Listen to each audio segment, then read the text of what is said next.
White hats busy chasing after, preventing the black hats from messing with our past. Do we have a bunch of white hats?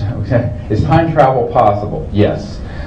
Can you affect the through that nominally? Nominally. You can't change it fundamentally. How many people know this term Akashic record? Okay. It's sort of used in mythology and mystical, but it actually exists. Now, my military advisor was read into, which is military talk for being briefed on a compartmented, top secret SCI compartmented project, 1974, and this was a pre-existing system where they were able to keep place and extract from the white noise of the space anything that had ever happened there. Yesterday, a year ago, 20 years ago, a million years ago, a billion years ago, 5 billion years ago. Absolutely true, and this is a technological system. Highly classified, obviously. Is that a pulsar? Something like a pulsar star? I can't hear you, honey. Is that something like a pulsar? Like a pulsar? No, it's quite beyond that. It's an electromagnetic sensing system.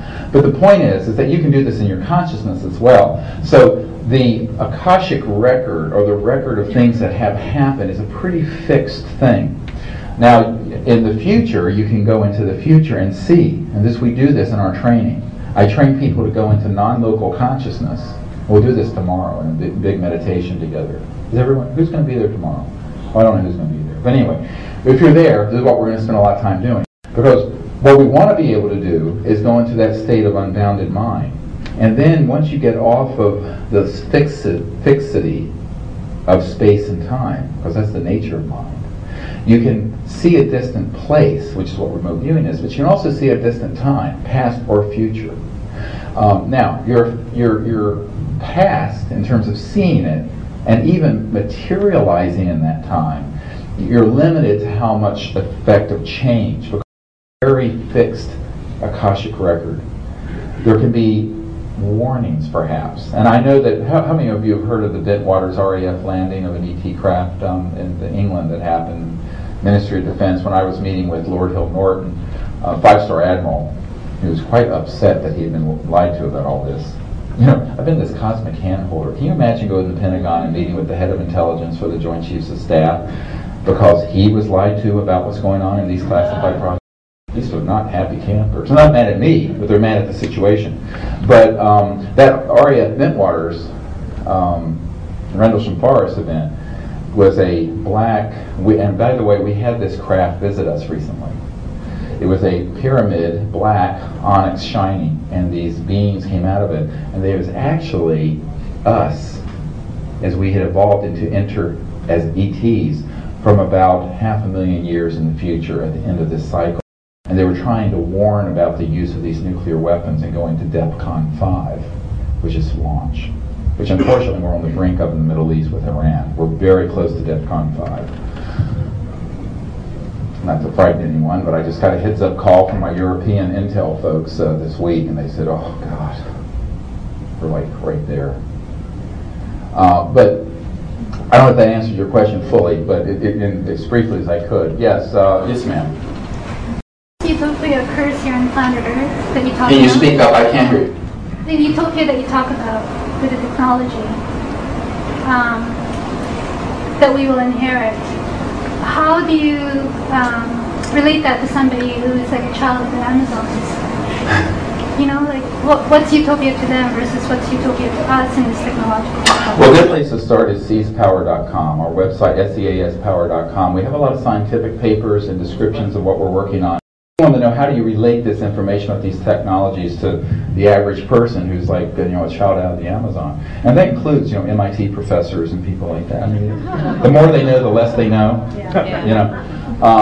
And this is difficult, and it is. It's it's sad because you have so many people who have spent their whole lives what they thought were the apex of their career, only to find that they hadn't.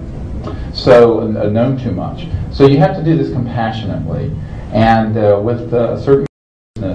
And there's a wonderful saying from the Sufi tradition: the wise are they who speak not, unless they have a hearer, someone hearing. So you have to introduce the information at the level of consciousness of where folks are and then move it along there. I've gone into a lot of deep information here because all of you are so enlightened.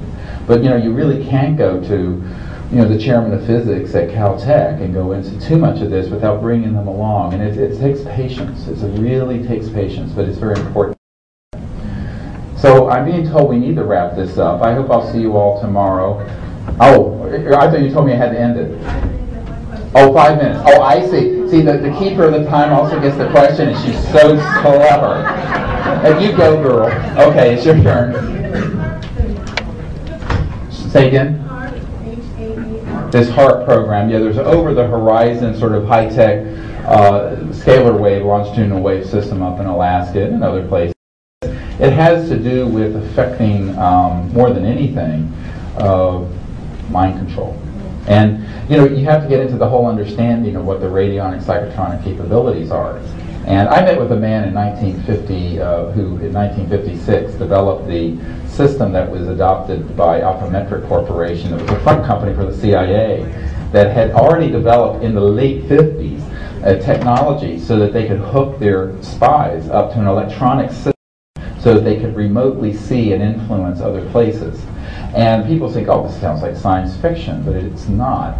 And it's very, very real. And that's why the other key part of what we're doing to succeed in all this transition to this new world is that we have to go into a state of consciousness that transcends even that. It has to go into a state of consciousness where you are beyond the influence of anything but the guidance from the mind shining within each of us. And all of us have that, and all of us have to explore how it manifests in our lives and then stay centered there every day in the work that we're doing. We're going to do a little book signing out front, and we can talk more then until we need to leave the room. But thank you very much for your attention and support.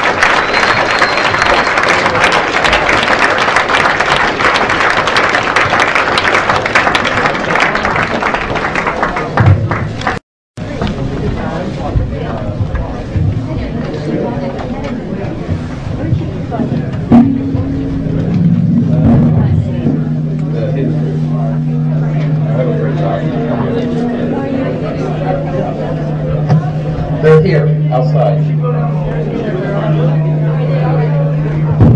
Yeah, I'll do a book signing outside the room here just now, so for those who want me to.